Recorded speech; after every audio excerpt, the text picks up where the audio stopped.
receive a news made by AI agents, this is going to be automatic for like 24 hours. And other things, for example, Salesforce, let's say, they are building these companies as platforms called Agentforce, which means that they are trying to automate the entire traditional ERP system and CRM system all on their platform. And we won't expect them just to say there is going to be an employee and then type into, please answer me, who are the clients, etc. What it does is that it will gather client information just 24 hours a day and 365 days per year. So this requires strong abilities for companies to supply the chips that can sustain this level of agent inferences.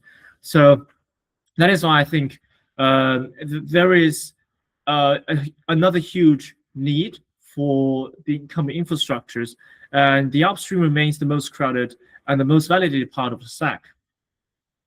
And that's how I talked about we should train and build the boom for the brand since 2022, actually, and until 2026. But now inference is an ongoing revenue stream. And if you think about this, NVIDIA can charge you based on your usage of their chips on a daily basis or on a usage basis. So it essentially will become a recurring revenue for companies like NVIDIA. Instead of in the past, we just simply sell the hardware and then we just get the revenue by selling these hardwares.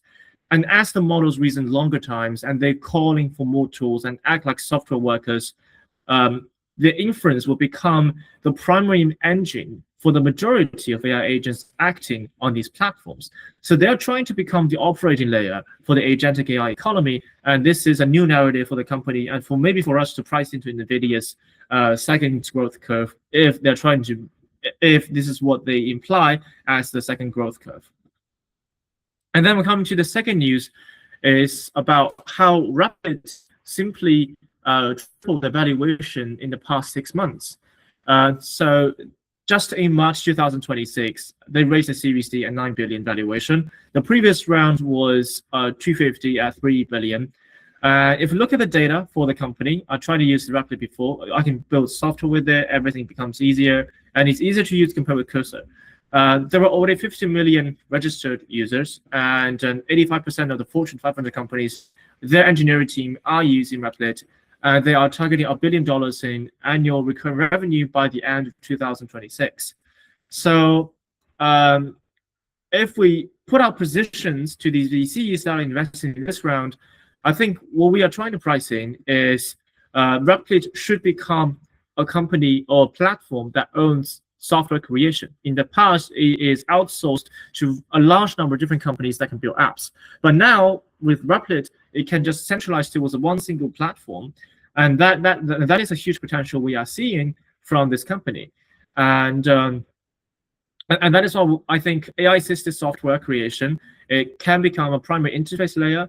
And in the future, we might see more large amount of teams building their apps based on companies like Replit. It's like in the past, you hire a bunch of software engineers and to use the traditional IDEs and to use the traditional coding language. But now you are hiring maybe a small number of people that are good at using Replit agents and to build consistently a number of software. And this will create, I think, a new market dynamic actually in the software building industry. And lastly, for today's news, is about Scaled AI's robotics. That's interesting because they are now in person building NVIDIA's Blackwell servers on Foxconn's assembly lines. In the past, Foxconn has been primarily have a labor supply from China as well as from Taiwan. But in the recent times, Foxconn has been trying to shift away from over-reliance on mainland China, given the rising human costs actually associated with Chinese labor and also with geopolitical uncertainties. So that is why Foxconn is testing whether they can use robots when it comes to building chips like Blackwell in their Houston assembly lines. And also Scaled AI is partnering with ABB Robotics, which is an investment made by Masayoshi-san at SoftBank Group, as well as Universal Robotics for some cross-industry deployment. And they raised earlier in 2026 at a 14 billion valuation. So that's the beginning for this class. What the point I'm trying to make is that the frontier embodied AI story, if we want to think where it will start in the first place, it might not be in our household. Instead, it can be landing in factories with existing workflow structure. This is exactly where I think reliability can be engineered inside a factory, which is a constrained environment, and where data can accumulate. So in short, if one want to synthesize everything, we can just put it in this word. So capital is now still flooding into AI, but now the strongest signal is about infrastructure, how we should expand infrastructure, how we should try to turn these coding tools into coding platforms, and how embodied AI is now showing up in real industrial workflows. So that's the signal we are seeing from this week's interesting news. And now we come to the second part of the class. Today we're going to talk about a person that is extremely important to the entire history of venture capital, that is Don Valentine. And we're going to talk about his personal principle, some of the questions he always asks to founders, and how he might, I think, incentivize us or inspire us to think about many industries that are pretty hot right now. So Valentine has a very different background compared with many of the traditional venture capitalists. If you look at people like Arthur Rock, they are primarily investment bankers, and then they transform from investment bankers to investors in venture capital. Or you can be someone like Mark Andreessen, being a technical investor that believes strongly into certain technologies. Same applies to Vinod Khosla, the founder of Khosla Ventures. These guys are engineers. And for Valentine, we name him as a sales engineer, but his primary job is to be a salesperson. So what is special about him is that he was one of the founding fathers and founding team of Fairchild Semiconductor. And the entire story of the Silicon Valley just started all the way from Fairchild's company's birth, even though Fairchild later on bankrupted. But we call that the rebellious 7 people. They later on left Fairchild to found companies like Intel, Atari, etc. So there was a pretty impressive companies like a PayPal Mafia in the very ancient version. And Don Valentine was the founding VP of sales and marketing at National Semiconductor. And then in 1972, he founded Sequoia Capital, and he got the first $3 million fund. That was a very small fund at the time from Capital Group, which is like Capital One today. In 1974. So if you look at his skill sets, he is a person with a deep market sense, with a sense on how to distribute products, and how we should distinguish between a clever technology for the geeks, for the nerds, and a real business. So that's something Don Valentine brought in the first place. And at Fairchild, he was pretty close to the customer and to applications. So that is why he became the major investors of companies like Atari, Apple, 3Com, Cisco. With that being said, Cisco was an interesting investment at the time. He wasn't that proud of Apple because Apple wasn't the same size as Cisco back in his time. Cisco was like the NVIDIA in the 2000s, in the 1990s and 1980s. And what Cisco basically do is it built an entire infrastructure that shaped what is the internet today, from these cables down the ocean to the sensor towers, all the way to your home and to companies, and how we connect companies using their infrastructure and to build up a large network. So Cisco was one of his proudest investment at the time. The way he looked at companies doesn't start from the obsession with product. We know some of the founders are obsessed with products or are obsessed with investing in people, so investing in your charisma. He started from the technologies that can address a large enough market, and this is something we should reflect about today among many of the people we know, and many of the people that we are admiring as well. Nowadays, we admire technology, but many of these didn't see how these technologies can simply apply to a certain market. And that is something that we might need to recrasp, given that nowadays the consensus is technology is it can accelerate everything. And so as long as we invest in the frontier labs and the frontier techs, we are going to reach out to the maximum return, no matter how much loss we are making. So that is the consensus now. But the consensus at that time, of course, was about profitability, how you can address the market. So consensus actually reversed around each other in different ages. So one question Valentine always asks is just who cares? Imagine you're a founder and you're pitching to Don Valentine. He will always ask the question about who cares. What does that mean? Is there a buyer? Does the buyer care? Does the problem itself really haunts a lot of people? And does the market really care about your product? So that is essentially his question. That will reach a time of disagreement, actually. For example, Jim Clark, he was the co-founder with Mark Andreessen of Netscape, which is, we can say it's Google's grandfather. And Jim Clark was not impressed. He didn't impress Don Valentine because of his proposal on new chip making. Don Valentine was very focusing on the balance sheet issues and his business model. So Sequoia actually missed Jim Clark. But to Valentine, this is not a big miss, or this is not a big FOMO, because to him, he just sustained his commercial sense and his commercial principle. So this makes the question sound very simple, but it's a good question to ask when it comes to investors. Is that, yes, you're making an interesting product, but who really cares about the product? One lesson that we are seeing here in China is that, for example, there is a company called Second Me. You can just search it up. It's social platform that use your agents and my agents just to communicate with each other, and then our agents can ask each other's agents out, so that I can ask you out. Let's say if you're a girl or if you're someone, you can ask for a date. But if you look at the data of this product called Second Me, which is used to replicate our own personality, and then we use our avatar to make social networking, many of the users are investors and the tech enthusiasts. It just barely went out of this very small market.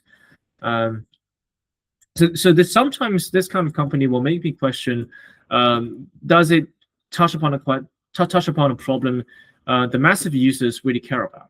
And if Don Valentine is gonna have a say about this, he might just reject this deal. But that was his philosophy. So just like I said, his product investment was Cisco, because it's like the plumber for the internet, and it just built all the infrastructure and bottlenecks over some very flashy websites or flashy products. So that is why he invested heavily into Cisco. And then he turned the industrial lessons of the semiconductor era into venture capital that later on funded software, networking, internet platforms. So during his time, he was the mentor to the majority of investors in the Valley.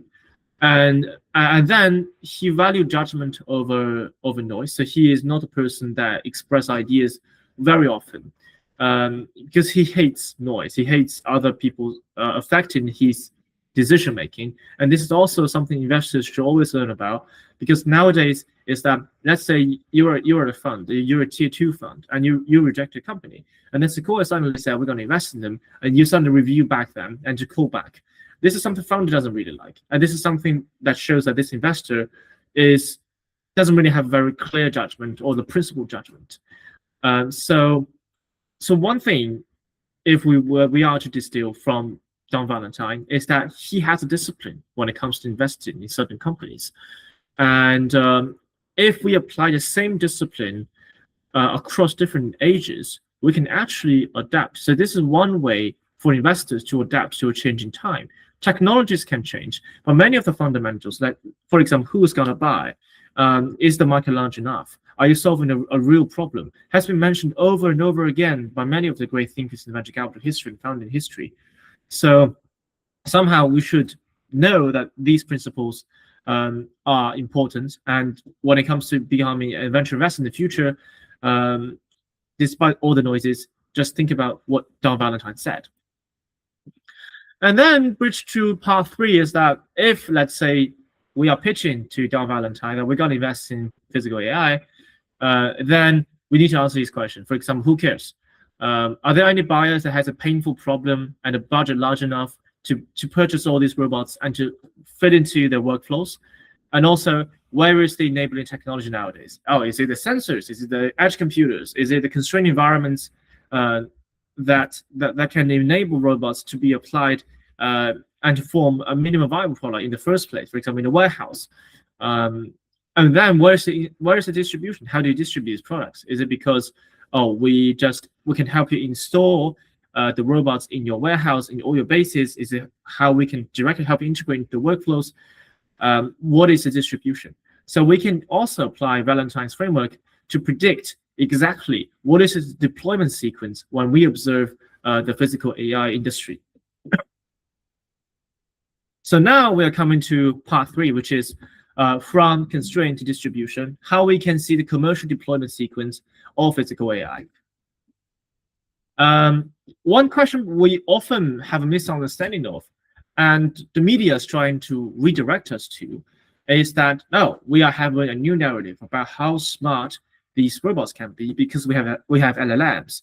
And with better LLMs, with better reasoning, with better manipulation, we are going to have a general purpose humanoid in every single home, and they're going to be a delivery man. They're going to be in factories. They're going to even find in walls. But this is a narrative, and we should distinguish narratives from the facts that we are seeing nowadays.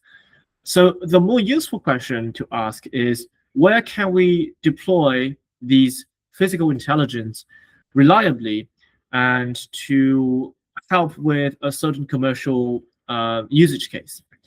So this kind of commercial scaling of physical AI is structurally determined by environmental constraints rather than your raw material, raw intelligence.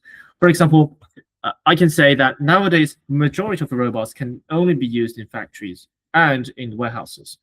We haven't even discovered the full scale of how we can maximize the abilities for these industrial robots. And how can we say we can scale it up to households? We can scale this up to let's say to schools or to a shop on a daily basis.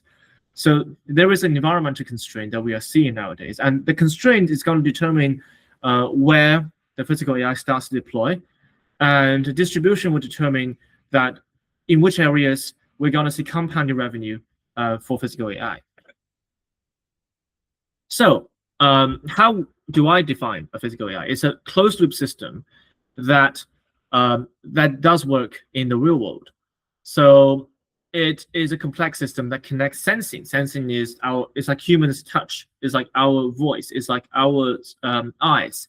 And we shouldn't just have perception. We should also have decision-making abilities. And we when we make decisions, we can act under real-time, safe and reliable constraints. So to make a robot succeed, you have to bypass very much different steps. And also, we should also exclude pure software AI and passive perception, which means that if we want to make sure a robot is agentic, this means it's not an engineering issue. We shouldn't just code into a robot to give it instructions. Instead, it will have the ability to learn, and it will have the ability to proactively perceive information. So NVIDIA defines it as enabling autonomous machines to perceive, understand, and perform complex actions. For example, for now, robots can clear the garbage in your room. This is something quite complex, actually, to robots, because it has to navigate inside your house, and it has to accurately pick up the garbage and throw it back into the rubbish bin. And in the meantime, let's say if you put up a human blocking his road, what can the robot react? So that became a hard question. And earlier this year, ARM company, which is something that invested by SoftBank. Again, SoftBank has been massively invested into physical AI. Reorganized in January with a dedicated physical AI unit, said they want to dominate the chip making that are specialized for physical AI.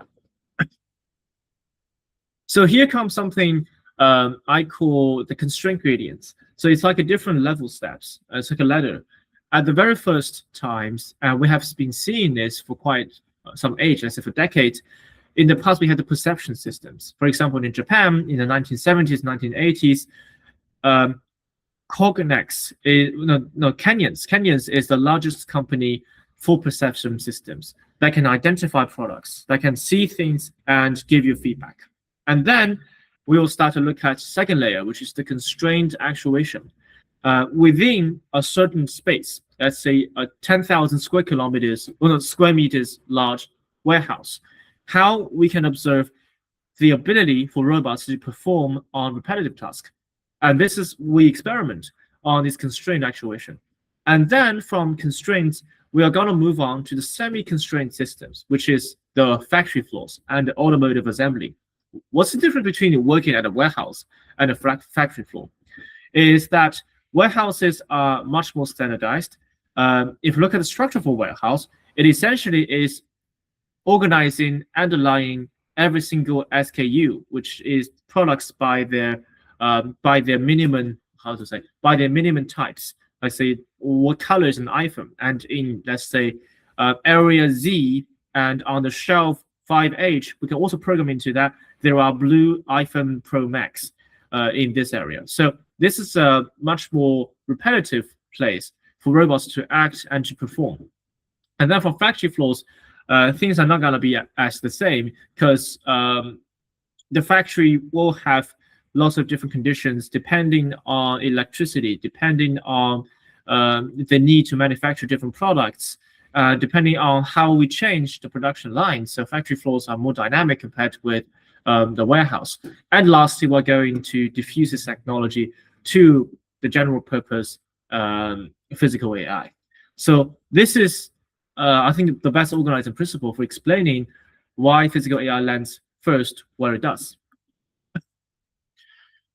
So then I will mention something that is important, which is reliability. Perception problems can be bounded by fixed cameras and controlled lighting. But actuation is even harder compared with perception, because it just adds contact dynamics. For example, let's say this is a mouse. To make sure the robot accurately grasps a mouse without dropping it on the ground, we need multiple different constraints on the robot. So actuation will add to this counter dynamic, and you are going to see much more failure for robots to simply just grab a bottle of water or to grab this mouse. And in the past, the market has been paying a large amount of money just for the previous phase, which is the perception phase. For example, the largest company for sensors in the United States, it's called Cognex. Their revenue is nearly $1 billion in 2025, and they're just a small company focusing primarily on a scanner for robots. And then for Japan, they are selling a series of different, I would say, tools or parts for robotics to build upon. And they are achieving 6.4 billion euros in their sales revenue. So industrial buyers, they will pay real money for eyes long before generalized hands. And this is something assuring. That means that industrial players, they have the need for robotics. But to what extent? And how does technology allow that?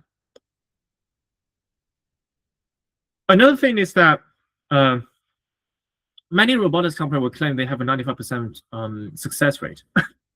But if let's imagine we are a company and we know that 5% of our product, let's say we have one robot, and every 100 products it makes, there's going to be 5 broken ones. And within our company, we are hiring 10,000 of them. This means for every 100 times of actions or actuations our 10,000 robots make, there's going to be 50,000 mistakes being made. So this is a disaster to our products. This is why commercial viability is set by whether the system can operate within a sufficiently low failure rates that the workflow does not collapse. And I must also mention that factories are more tolerant than households. If you cannot achieve a 99% or even 100%, nearly 100% success rate, when it comes to caring for your elderly, when it comes to caring for your children, how can we trust the robots in a household?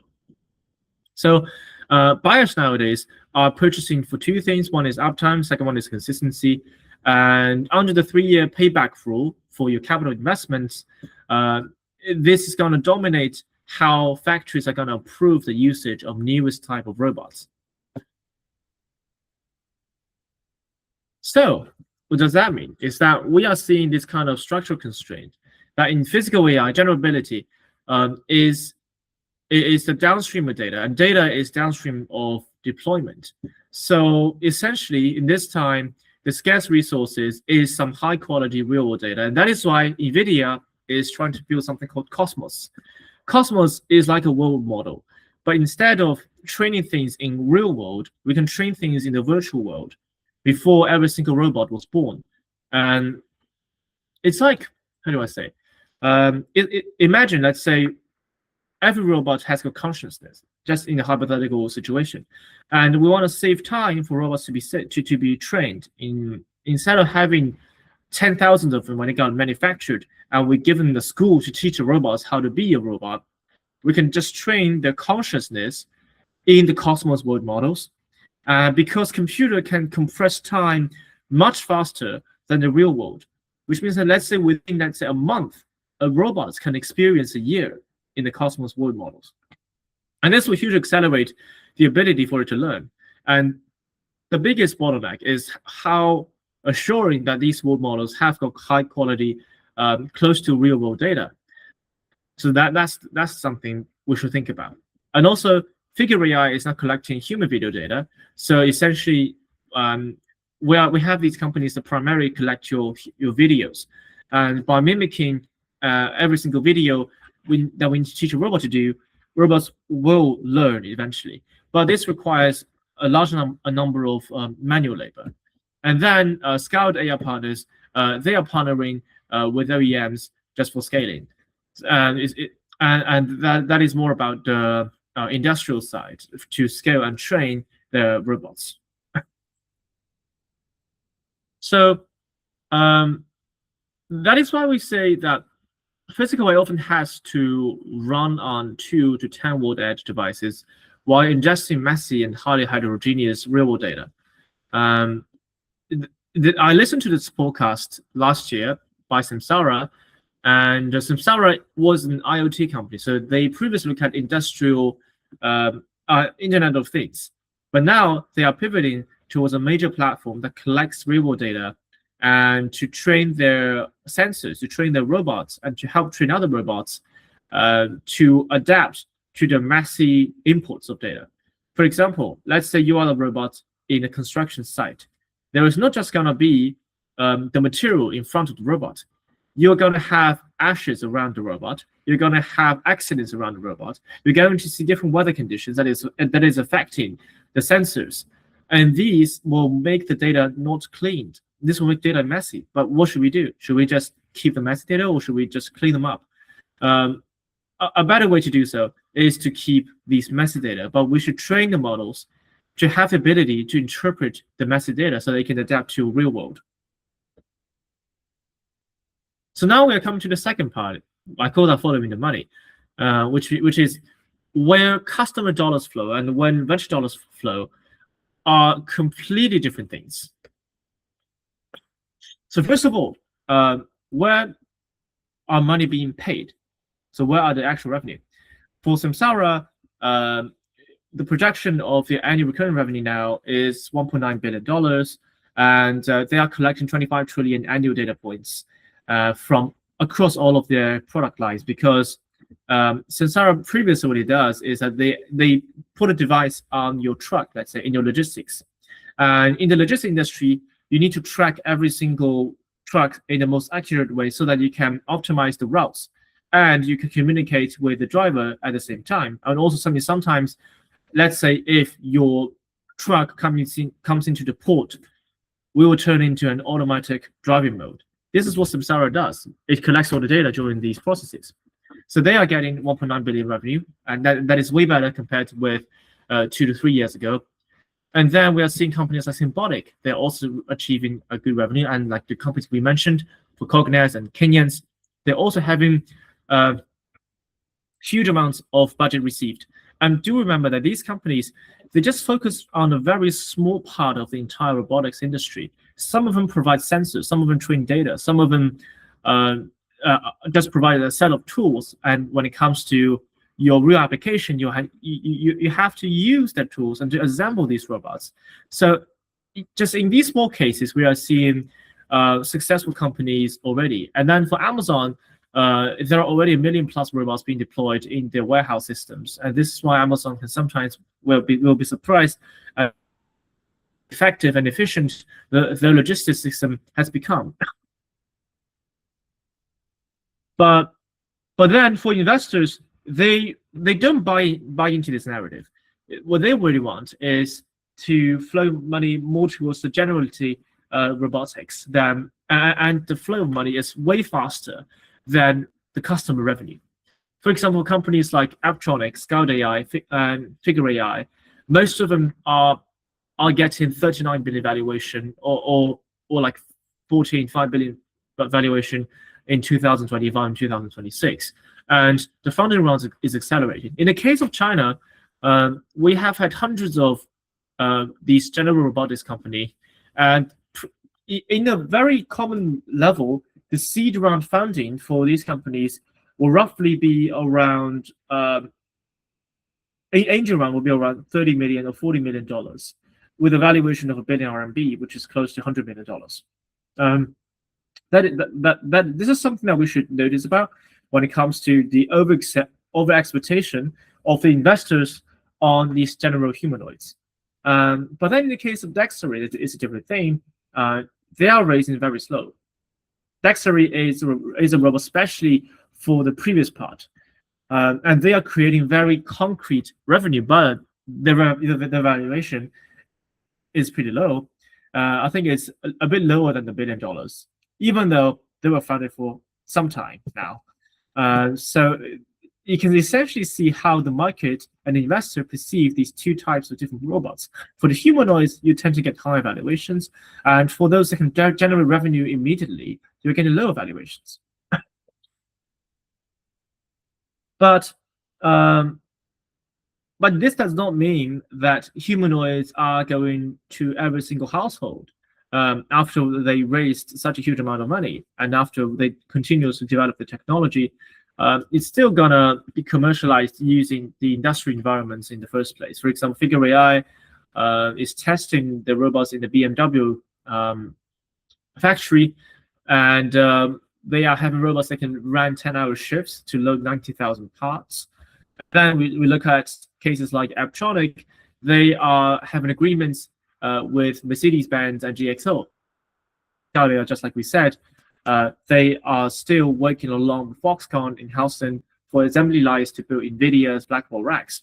So if we go back to our gradient that we build from perception to actuation, and then to semi-constrained environments, then to generability, this theory still holds, no matter how much money is being deployed in humanoids. So that is why for the CEO of Boston Dynamics Robotics, they were thinking that there was a hype cycle around humanoids. For Boston Dynamics, they were famous for humanoids in the past, but nowadays they are changing their direction into how they can monetize quickly. So they have put already thousands of quadrupeds into the market and make money directly. The most, I think, theatrical layer is not yet the most monetized layer if we compare with that. People will think humanoids is a sexy idea, but humanoids aren't making money now, and they are not going to make money in a year or 2 years' time. And but if you look at the public noises, the conversation is heavily weighted towards humanoids. So we are seeing this kind of bifurcation when it comes to the real investment amount of volume and where the money is floating into. So some people are bold, and they are claiming that the humanoids bubble is gonna burst well before the AI bubble burst. And then shifting from that, I would like to argue why warehouse robots will win in the first place and why they are the ideal environment for physical AI. Because they are pretty scalable. If you look at the jobs in a warehouse, first, the tasks are very repetitive. and the layouts, the structure of a warehouse, it's carefully engineered, and this can be calculated very accurately in the math. And then if the cycle times, the pick rates, and inventory accuracy, this is one of the easiest things to measure across the entire logistics industry because we have very successful metrics for that. Number three is that the labor problem is true, especially for developed countries. Labor cost is way higher than deploying these robots because these robots can work 24 hours. So that is why there is a real demand for these large companies that focus on logistical building to continue to use these robots. And the payoff can be expressed in a language that the CFOs can understand.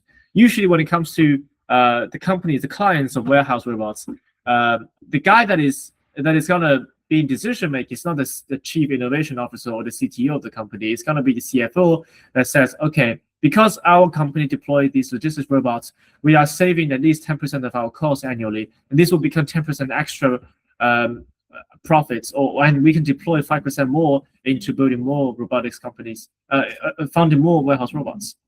So logistics and warehousing is the strongest business case in physical AI because they are sitting at the intersection of a very intense operational pain, and they are very tractable. If you look at three companies, one DHL, two Walmart, and three Amazon, for DHL, they are gaining 2 to 3x productivity with assisted picking by robotics. And so that's why they can do unloading about 700 cases per hour. For Walmart, they have been committing to 42 regional DCs, their districts with Symbotic, and they are already starting to trying to compete with Amazon over the supply chain using these robots for deployment. And for Amazon, there is already a 10% travel efficiency gain from the deep fleet that they acquired as part of their company now. And Amazon is pretty successful. If you look at the speed of how, when you make a purchase, the second they can arrive, even though in countries, for example, in the UK, the product can be a bit far away from where I am, but the robots can also happen to make this happen within just within a day, within 24 hours. This was unimagined in the past. Another case is a company called Dextery. Actually interesting though, we were planning to invite the CEO of Dextery to the ISC for speech. I think her name is Oana, and she's from Romania. And what the Dextery work is that they started to increase the accuracy rate of these warehouse robots from 97% to almost 100%, and they are steadily growing. And it's and I think it's pretty impressive if you look at how they are dropping the stock-related errors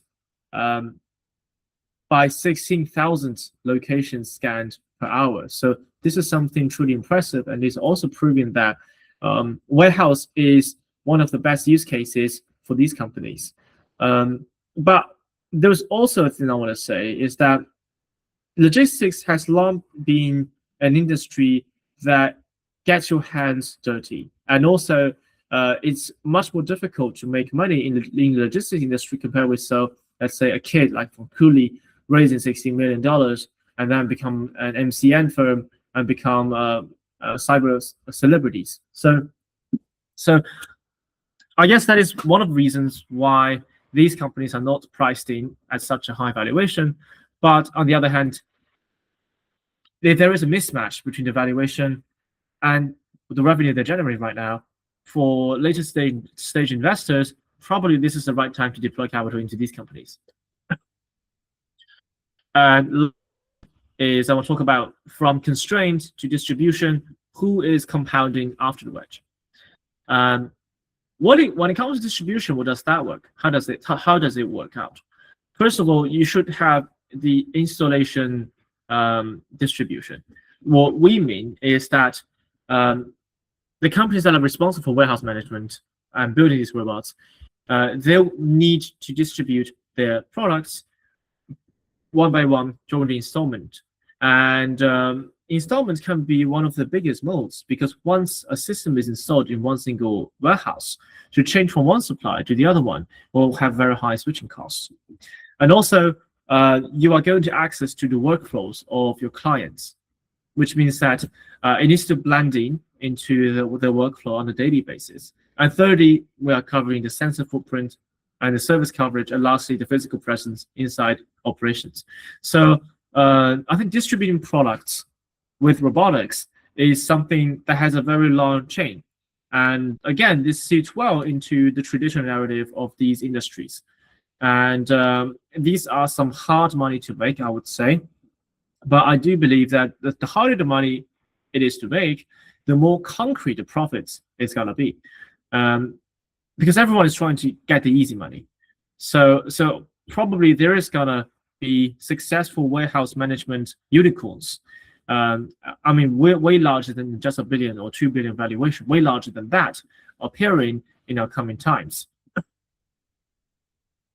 And also, I think another thing we are ignoring is that you should have a very aligned software that makes it difficult for your company to get removed. For example, Samsara has got this technique to build up the entire software systems for gateways, for dash cams, for monitors, and then to use their services, you not only have to pay for their hardware, you also need to pay for the software. And because you have been over-reliant on Samsara software and hardware, it's impossible for you to escape from that. So, so this is something really interesting. And how does Samsara do that? It's because sensors are where we can gather the information from, and the information will be concentrated into one single platform built by Samsara company. And because we have been distributing such a large amount of sensors to fully get access to the information and to optimize your purchase of a sensor, Samsara suggests you to buy their software services as well. So sensors become part of the distribution process. And then if you look at the strategies of Dextery, coming back to Dextery, I think they are smart enough to become a proprietary data collection device. What that means is that Dextery is not just a company just help you with all the warehouse storage issues and the management issues. What it can also do is that it collects data during these operations, and it will get a feedback loop.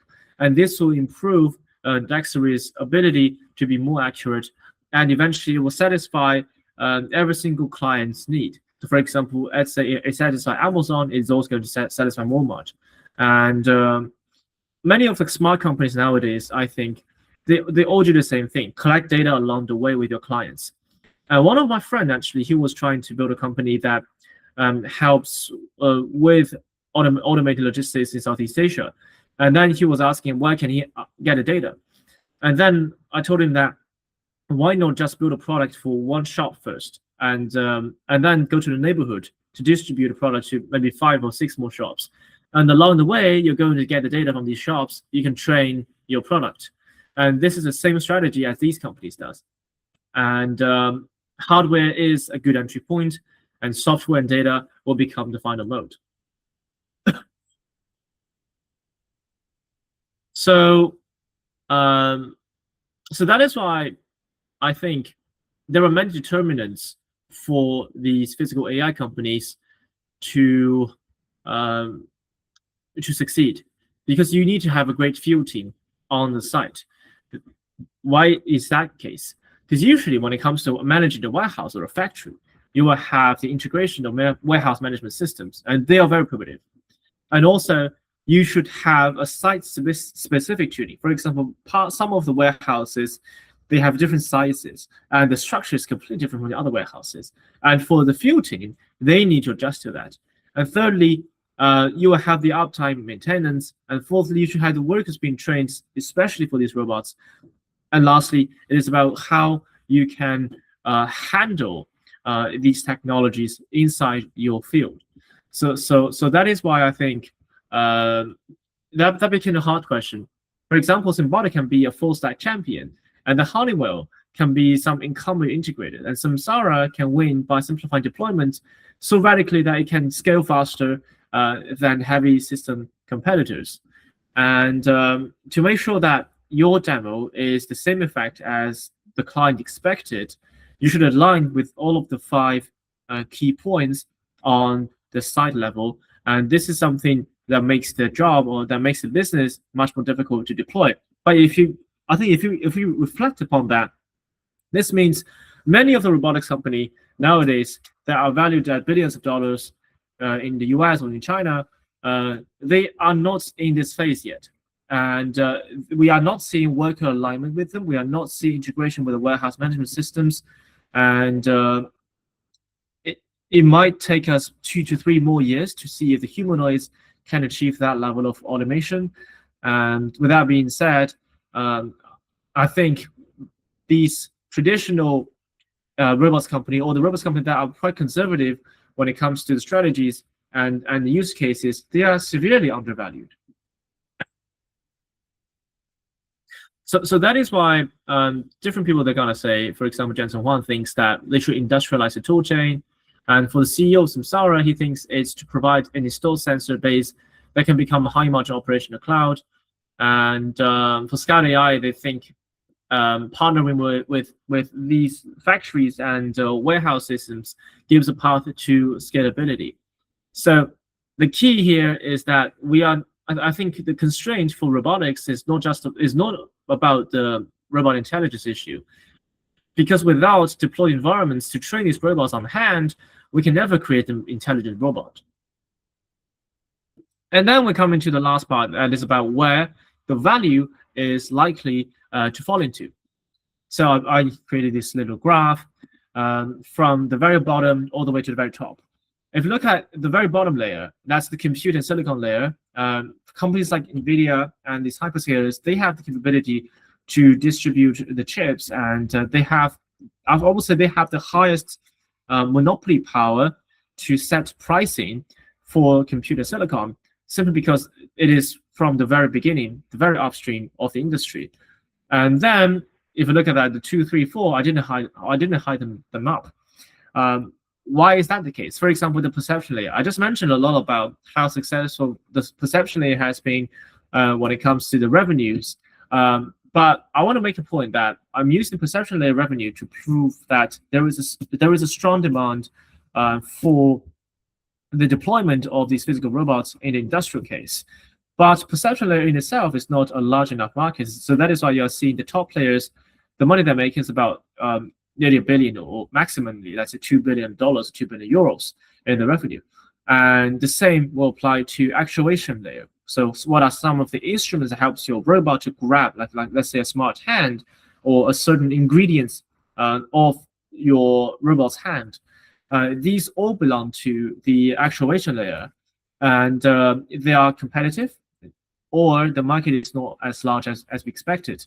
So there can still be a large number of profitability in layer 3 and 4, but it's not as good as the computer silicon layer.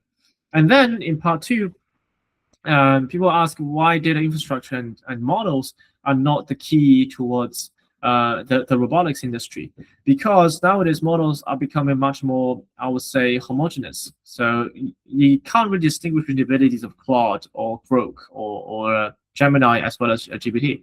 They're getting much more similar. In that sense, for suppliers, for the robotics companies, it doesn't really matter which supplier they are choosing for the data infrastructure. And that is why it's not a key determinant for the distribution of products. But then what is important is the number 5, which is the orchestration and workflow of a software. Because at the end of the day, you need something that can manage every single robot, that can manage their actions. That's coming back to the concept of orchestration of robotics. This is where companies like Symbolic and Samsara are tackling into, and they are making a very large amount of revenue with the orchestration of workflow software. And in the foreseeable times, I think it's still going to happen. And then the 6th part is the system integration and deployment. We haven't seen any company that offers a very standardized product for this. It's more like a tailored product. So the money they're making from system integration and deployment is a hard money to make.